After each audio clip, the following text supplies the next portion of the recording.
गोकुल गांव, सुबह की हल्की सुनहरी रोशनी, गायों की घंटियों की मधुर आवाज और चारों तरफ शांति। ऐसे ही एक सुंदर सुबह में एक छोटा सा नटखट बालक पेड़ के नीचे बैठा मुस्कुरा रहा था।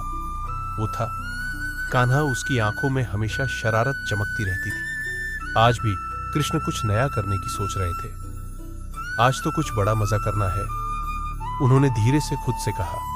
थोड़ी ही देर में उन्होंने अपने दोस्तों को बुलाया। सभी बच्चे दौड़ते हुए आए। कृष्ण ने धीरे से कहा, आज हम माखन चोरी करेंगे। सभी बच्चों की आंखें चमक उठी। गांव की गोपियां माखन को ऊंचाई पर टांगती थीं ताकि कृष्ण उसे चुरा ना सके। लेकिन कृष्ण के पास एक शानदार प्लान था। बच्चों ने मिलकर एक मानव पिरामिड बनाया। एक के ऊपर एक चढ़ते गए। सबसे ऊपर कृष्ण चढ़ गए।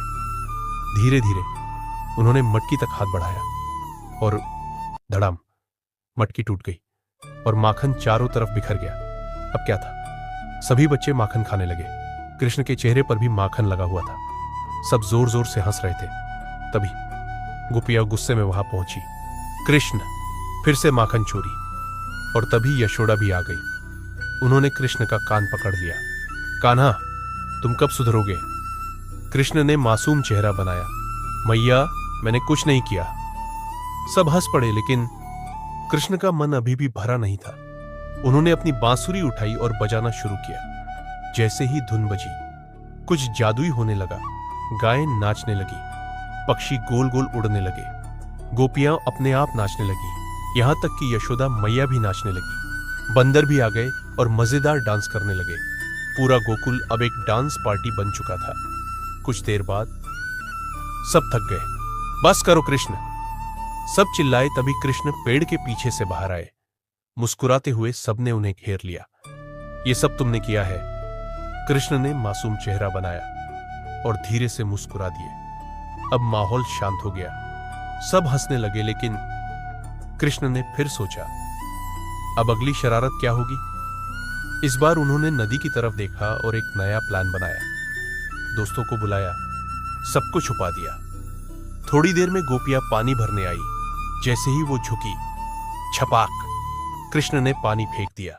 गोपियां चौंक गई, इधर उधर देखने लगी। कृष्ण पेड़ के पीछे छुपकर हंस रहे थे। गोपियां गुस्से में आ गई। पकड़ो कृष्ण को।